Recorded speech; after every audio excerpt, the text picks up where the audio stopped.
نخوشین زو و دیگرن برزگره که تندرستی و جواکی کو تاثیر لسر همه مرواهیه دیگه وقتا اف نخوشین زو و دیگرن لدنیای بلاو دبن جالی جواکی آبوری و چاندی و تاثیرک مزن لسر جواکان دیگه فلاکت خوازایی آنجی شهر تنه لهن هرمان تندیتن و تاثیرک مزن تنه لسر وی جهه بویر قومی دیگه لی دیرو که درشته دیتن کو نخوشین انفکسیونن کجر کارساتن هری مزنن چمکو لحمی در بلاو دبن و جیانا جواکی تهدید دکن کاورن انفکن دیرو که او هم ببینن کام روان جبوان تهدیدان چکرینه و چه دیتینه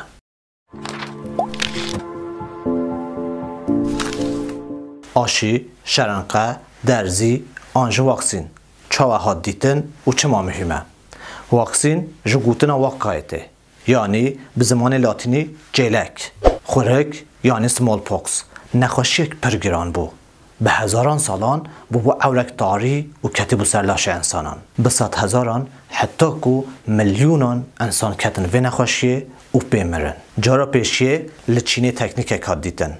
واریولاسیون دوی تکنیک ده کلک نخوشن خورک زواد کرن دهیران و به بلوره که دبردان دفنای ساخته گلک کز جوان هیدی ندیکتن خورکه لی ده سال 1796 دکتر انگلیس ادوارد جنر تشتک دی فرق کرد دید کو او کسین دی کون خورکا چیلکان هیدینا کون خورکا مروان جافدری خو گلک باور بو چو او پچک جه خورکا بریوانه که آنی او اخست ناف جنگ زاروک 9 سالی پشتی وقته که او زاروک برنک نخواشن خورکه به دهان جاران بر لی او زاروک نکت خورکه هنگه نه ویروس دهات زانین نه جی باکتری لی جامعه آشی دیتی بو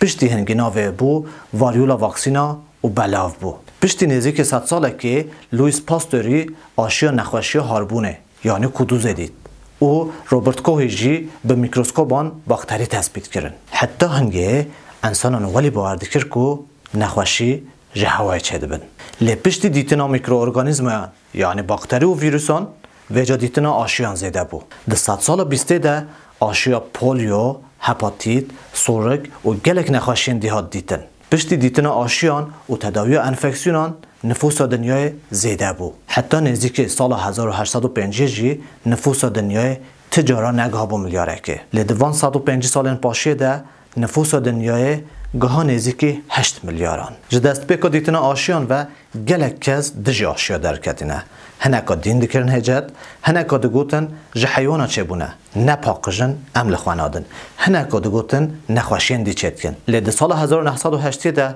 ریخستونا تندرستی جهان ایلان کرکو خورک یک جار دنیای خلاص بو و گلک نخوشین دی بر بخلاص بو نونه نهوجی گلک کس دجی واکسینا کویده نه چمکو کسی خورک ندید گلک کسان سورک جه ندیدن چاو جن میر و زاروک پیدمرن لیان به درسن دیرو که او به علم و زانینه جبو تندرستی خواه و جواک خواه پیشنیار دکن بلا تکس آشین خواه و زاروکین خواه پشتگوه نکن آشین خواه خواه بدن و خواه بپارزن صحت خوش